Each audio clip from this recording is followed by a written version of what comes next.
Good evening. Work has finally begun on unloading the container ship Tui at Port Chalmers. The Tui was the target of a Seamen's Union picket, which has been withdrawn. Next, more than 500 containers have to be loaded on board, and that's expected to take until Tuesday. Talks are continuing between the Harbour Board and its workers over the question of payment for the 5 days that the Tui lay idle. The future of the Kingston Flyer is in doubt again. A dramatic fall in passenger numbers means the vintage steam train's scheduled daily trips will stop at the end of March. From April, it'll run for charter trips only. Allan reports on how the downturn in tourist travel between Queenstown and Taonau has affected the Flyer. Ironically, the Kingston Flyers had a successful year financially, but most of the incomes come from its appearances in films and commercials, not from passengers.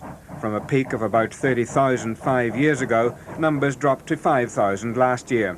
The train operates only once a day at the moment, and on this trip carried 5 fare-paying passengers. The Kingston Flyer Company blames the changing pattern of tourism. There are only half as many tour buses passing through Kingston as there were a few years ago. Rental car numbers are down, and camper van traffic reached a peak 3 years ago. It's a trend that's not going to turn around, it's going to increase, if anything. Most places in the Southern Lakes area are within striking distance of Queenstown with a day's travel. And I think we're going to find people will come to Queenstown and stay for longer periods of time and, in fact, do most things from Queenstown. For the man who's given 18 years of his life to this train and who was at the forefront of efforts to bring it back to Kingston 7 years ago, the change in operations is one of the harsh realities of economic life. Well, like everybody else, I guess, we're affected by the downturn in the tourist industry. I'm not very keen about the idea, but however, it's the way it's got to be, and in that way we can at least keep the flow operating. If we carried on with our normal schedule, we just couldn't do it. I think the most important thing is that the Kingston Flyer survives as an entity, and it's put in a climate where it will continue to be successful. The Kingston Flyer still has an international reputation as one of the few steam trains in daily service. The fan mail comes in from all over the world.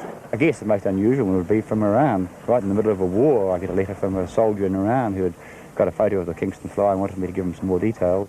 Any of the coaches which do travel on this road still stop to allow their passengers to photograph the vintage train in its spectacular mountain setting. But that doesn't help the company to pay the bills, and the long-term future of the train as part of the scenery between Kingston and Fairlight is still in doubt. We are on record as saying we're looking to move closer to Queenstown. We're still working on that, and our intentions are that eventually that's what will happen. A multi-million-dollar plan to operate the Flyer on 11 kilometres of track on Queenstown Hill, high above Lake Wakatipu, is still alive, but, according to Max Naylor, is unlikely to proceed in the present economic climate. The 150th anniversary of the signing of the Treaty of Waitangi will be marked next year, and already preparations are underway to celebrate the occasion. 1990 Commission Chief Executive Don Hutchings was in Dunedin today, and he talked to Lee Davies about what's expected from the South. Well, we're anticipating and hoping for a really big response to our request in this area. We've already got about 50 projects in process and another 20 coming through. But when you think that we need probably 300,000, but 3,000 nationally, then we've still got a few to go. But the response is positive already. Has it been difficult to whip up enthusiasm? No, not at all, actually. We're very fortunate in that it seems that New Zealanders are once again prepared to do their thing for 1990, and they're prepared to do it in a very sensitive and a very positive way. So, no, we're delighted with the response so far. Do you know yet what kind of things are going to be happening in this region? I'd like to be able to announce them, but they're sort of in process at this stage. But everything from family reunions through to treaty education to some fairly massive events, which I think will thrill and delight everybody.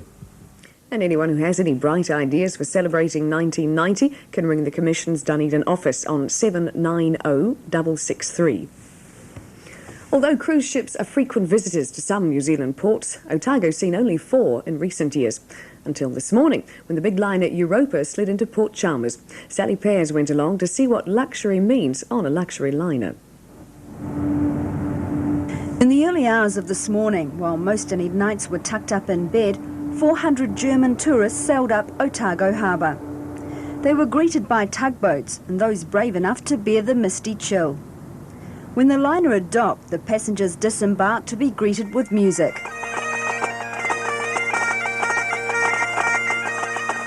Later, some said they hadn't heard anything quite like it.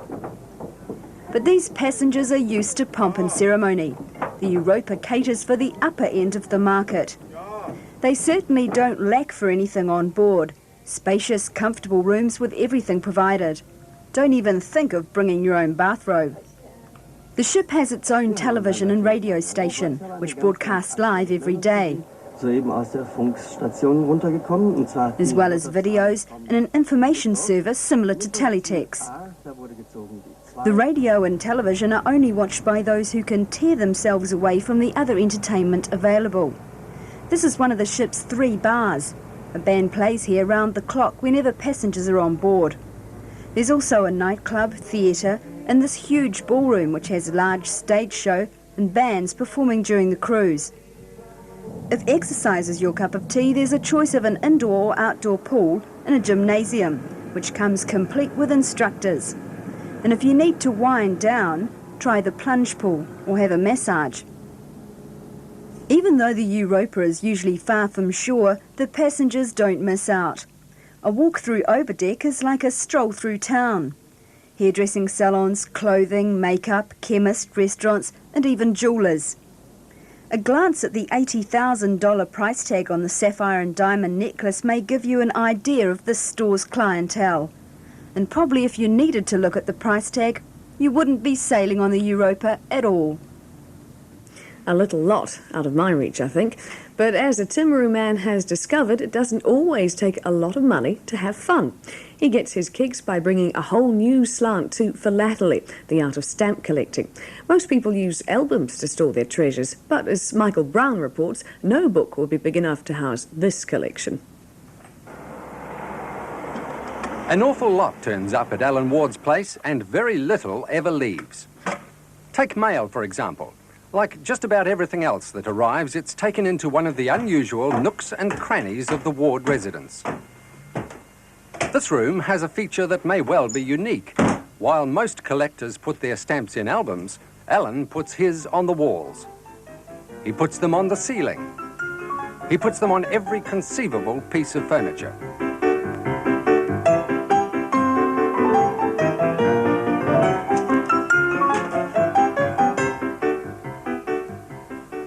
Why do it?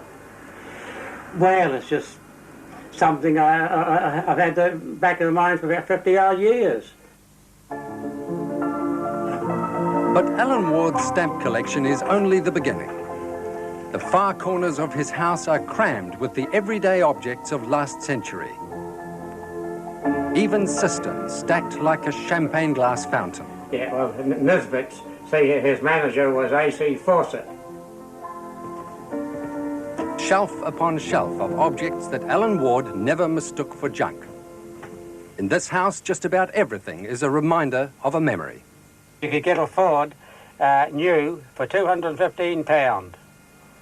Even the ceiling itself here is made of objects Allan couldn't bring himself to throw out. Well, there's things they could come in handy sometime, even if they say painting the ceiling just now. And give junk a dose of time, and it's no longer junk.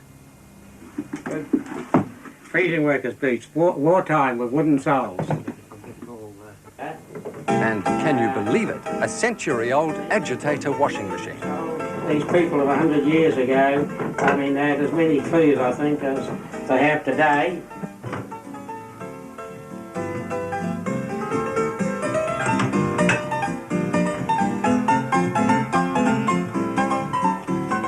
Italian Army biscuit of the last war.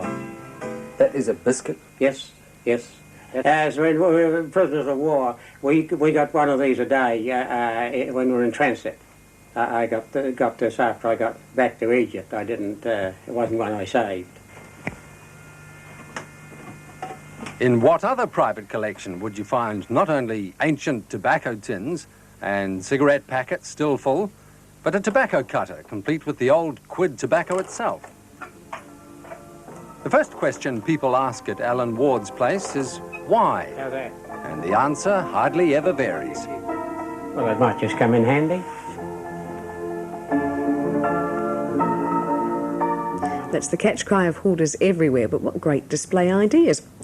And now to today's 3 o'clock temperatures. It was cloudy in Half Moon Bay and 15 degrees. Invercargill was overcast with 15, the high tomorrow of 18. Overcast and 17 in Gore, Balclutha overcast and 18. The low today recorded in Dunedin, overcast and 14, predicting a high for Shell Trophy cricket tomorrow of 17. Palmerston overcast and 15, Oamaru cloudy and 15. Ranfurly fine 24, Lumsden 16, Queenstown cloudy 22. Wanaka was cloudy, but it had the high today of 26 degrees. In Alexandria, it was partly cloudy and 22. And finally, it was sunny in Te Anau and 22. We'll be back tomorrow night. Good night.